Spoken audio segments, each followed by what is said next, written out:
প্রিয় শিক্ষার্থীবৃন্দ, আসসালামু আলাইকুম। তোমরা সবাই কেমন আছো? আশা করি সবাই ভালো আছো। তারপর করোনাকালীন সময় ভালো থাকার কথা না, তারপরেও ভালো আছে, এটাই স্বাভাবিক।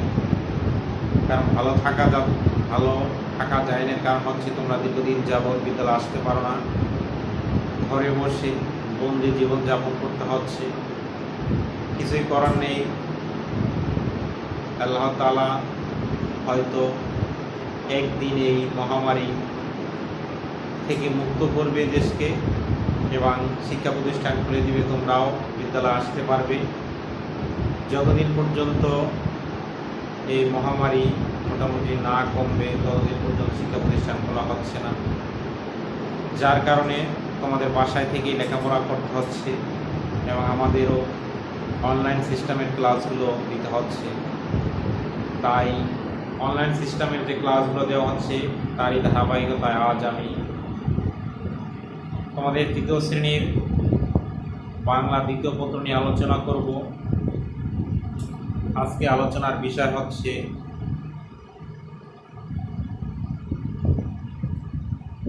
পুরুষ।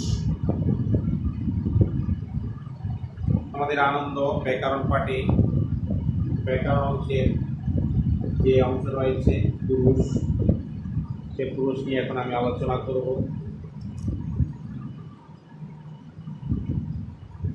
এখানে তোমরা একটা চিত্র দেখতে পাচ্ছ, একটা বাগান, সেখানে একটা মৌচাক, একজন লোক সেই মৌচাকের মধু সংগ্রহের জন্য তা সংগ্রহ করতেছে এবং অন্য মানুষগুলো নৌকায় বসে সেগুলো দেখছে। সেই দৃশ্যটা এখানে রয়েছে। তাই আমি এখন এই পুরুষ সম্পর্কে আলোচনা করব।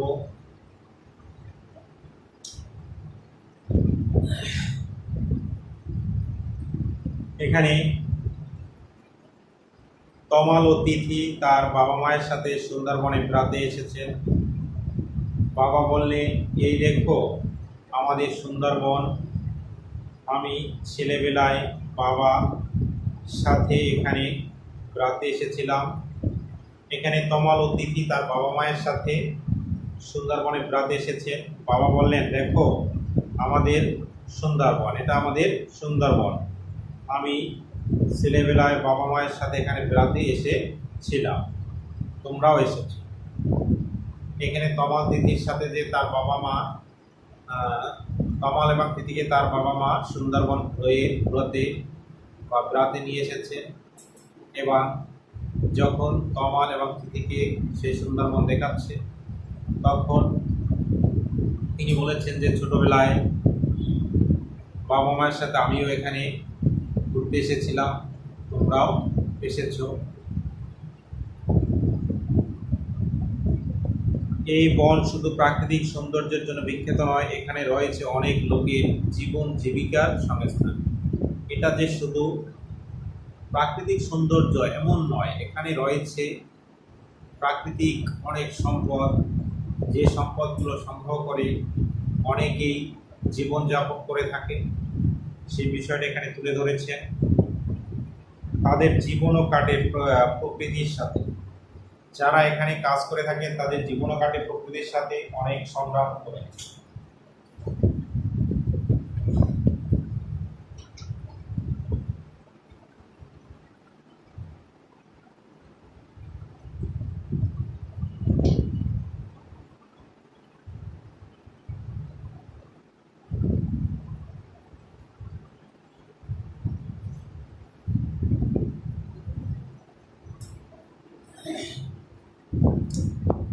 বাক্যগুলো লক্ষ্য করো।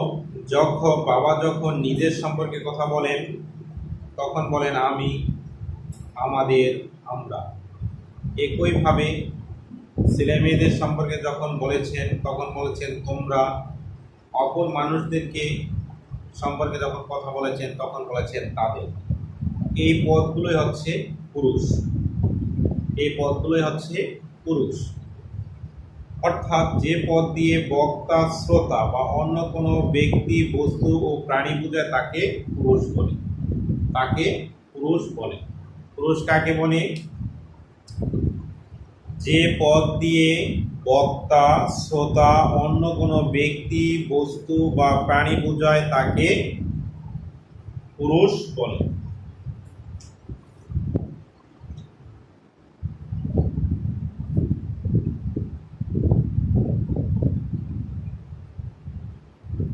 পুরুষ।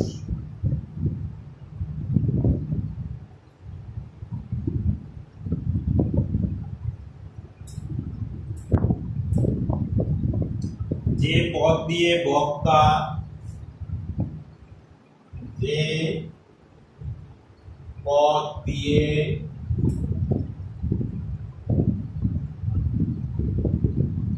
বক্তা শ্রোতা বক্তা শ্রোতা বক্তা শ্রোতা বা অন্য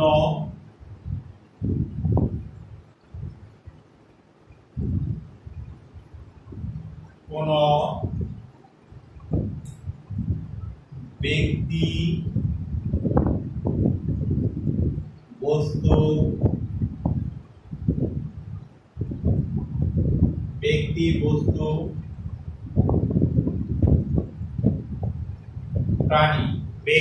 বস্তু প্রাণী বোঝায়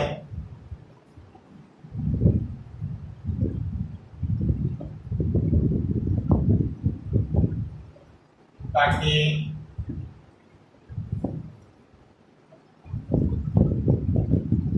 পুরুষ বলে। আচ্ছা, এখানে কি পুরুষ কাকে বলে? যে পদ দিয়ে বক্তা শ্রোতা বা অন্য কোনো ব্যক্তি বস্তু প্রাণী বোঝায় তাকে পুরুষ বলে। যেমন আমি এর আগে উদাহরণটা পড়েছিলাম, সেখানেও সে বিষয়টি তুলে ধরা হয়েছে। যখন তমাল এবং তিতির সাথে তার বাবা কথা বলেছিল, সেখানে একজন হচ্ছে যিনি বলেছেন তিনি হচ্ছেন বক্তা, তমালের বাবা হচ্ছেন বক্তা, এবং তমাল এবং তিতি হচ্ছেন শ্রোতা, এবং তার বাবা বা অন্য কোনো ব্যক্তি বস্তুর প্রাণী বোঝাচ্ছে। তারপরে ব্যক্তিকে বোঝাচ্ছে যখন তমাল এবং তিথির বাবা তমাল এবং তিথির সাথে কথা বলছে এবং বলেছিল যে সুন্দরবনে তার বাবা মায়ের সাথে সে এসেছিল, তাহলে তমাল এবং তিথির দাদা দাদি তারা ছিল অন্য। তাহলে এখানে বোঝাচ্ছে বক্তা শ্রোতা বা অন্য কোনো ব্যক্তি বস্তু প্রাণী বোঝায় তাকে পুরুষ বলে। পুরুষ হচ্ছে তিন প্রকার।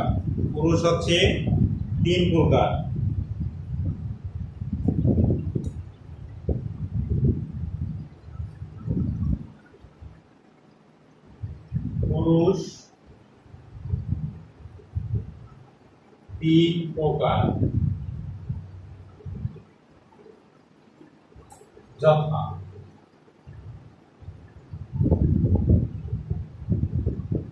এক উত্তম পুরুষ,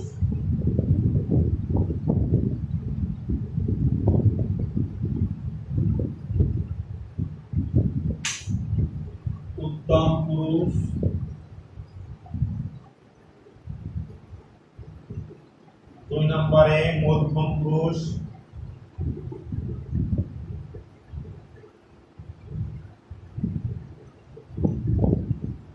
আরেক হচ্ছে নাম পুরুষ।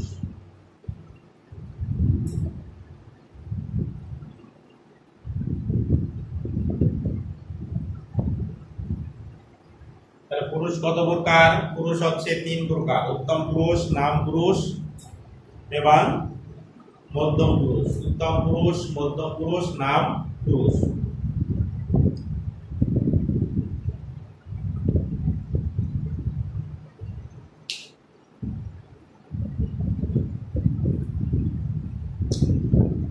পুরুষ কাকে বলে? যে পদ দ্বারা কোনো বক্তা শ্রোতা বা অন্য কোনো ব্যক্তি বস্তু প্রাণী কে বোঝায় তাকে পুরুষ বলে। পুরুষ হচ্ছে তিন প্রকার: উত্তম পুরুষ, মধ্যম পুরুষ, নাম পুরুষ। এখন আলোচনা করব উত্তম পুরুষ কি। ক্রিয়া বক্তাকে উত্তম পুরুষ বলে। যিনি কথা বলেন বা যিনি বলেন তিনি হচ্ছেন উত্তম পুরুষ। বাক্যে যে বা যারা যার কথা বলে তারাই হচ্ছে উত্তম পুরুষ। ক্রিয়া বক্তাকে উত্তম পুরুষ বলে, অর্থাৎ বাক্যে যে বা যারা কথা বলে তারাই হচ্ছে উত্তম পুরুষ। এরপর হচ্ছে মধ্যম পুরুষ। উত্তম পুরুষের সর্বনাম পদের উদাহরণ উত্তম পুরুষ কারা, যেমন আমি, আমরা, আমাকে, আমাদের, আমরা, মোরা, মোদের ইত্যাদি, এগুলো হচ্ছে উত্তম পুরুষের উদাহরণ। উত্তম পুরুষের ক্রিয়াপদের উদাহরণ হচ্ছে যাই, যাচ্ছি, গিয়েছি, গেলাম, গিয়েছিলাম, করি, করছি, করে, করিলাম, করতাম ইত্যাদি। এরপর হচ্ছে মধ্যম পুরুষ। এরপরে কি মধ্যম পুরুষ। বক্তার কথা যে বা যারা সরাসরি শোনে, বক্তার কথা যে বা যারা সরাসরি শোনে তাদেরকে বলা হয় মধ্যম পুরুষ, তাদেরকে বলা হয় মধ্যম পুরুষ। যেমন মধ্যম পুরুষ হচ্ছে তুমি, তোমরা, তোমাকে, তোমাদের, তোমার, তব, তুই, তোরা, তোকে, তোমাদের, আপনি, আপনারা, আপনাকে ইত্যাদি। এগুলো হচ্ছে মধ্যম পুরুষের উদাহরণ। মধ্যম পুরুষের কিছু ক্রিয়াপদের উদাহরণ হচ্ছে যাও, যাচ্ছ, গেলে, করো, পড়ছ, পড়েছ, পড়লে ইত্যাদি। এরপরে হচ্ছে নাম পুরুষ। বক্তা বা শ্রোতা ব্যতীত অনুপস্থিত ব্যক্তি, বস্তু কিংবা প্রাণীকে বোঝায় তাকে নাম পুরুষ বলে। যেমন নাম পুরুষের বিশেষ্য পদের কিছু উদাহরণ আলী, রহিম, মিনা, সালেহে, পদ্মা, মেঘনা, হরিণ, দোয়েল ইত্যাদি। নাম পুরুষের কিছু ক্রিয়াপদের উদাহরণ সে, তিনি, তারা, তাদের, তাকে, তাদের, তাহাদের ইত্যাদি। ক্রিয়াপদের যায়, যাচ্ছে, গিয়েছিল, গেল, পরে, এগুলো হচ্ছে নাম পদের উদাহরণ।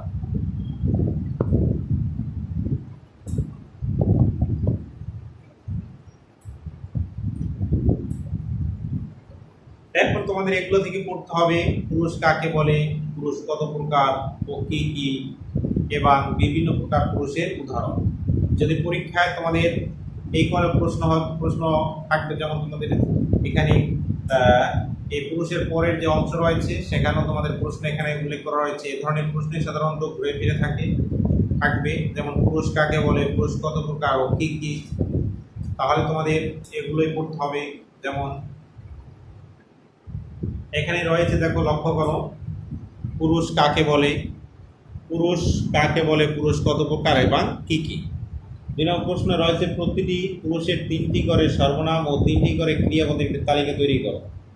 তারপরে এখানে একটু অনুচ্ছেদ দেওয়া আছে বা নিচে কিছু শূন্যতা দেওয়া রয়েছে। তাহলে প্রশ্নে সাধারণত তোমাদের হয়তো থাকতে পারে পুরুষ কাকে বলে, পুরুষ কত প্রকার এবং কি কি, প্রত্যেক প্রকার পুরুষের উদাহরণ দাও।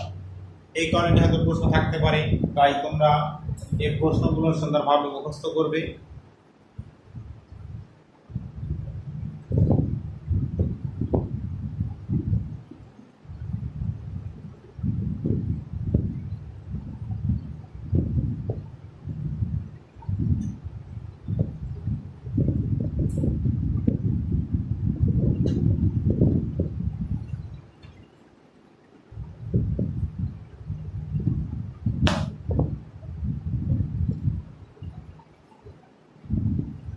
আজকে এই পর্যন্তই। তোমরা সুন্দরভাবে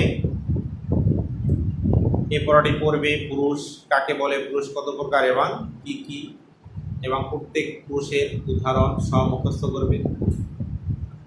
তারপর যদি তোমাদের বুঝতে কোনো সমস্যা হয়ে থাকে, আগামী ক্লাসে, এটার জুম ক্লাসে এই পুরুষ নিয়েই আলোচনা করা হবে।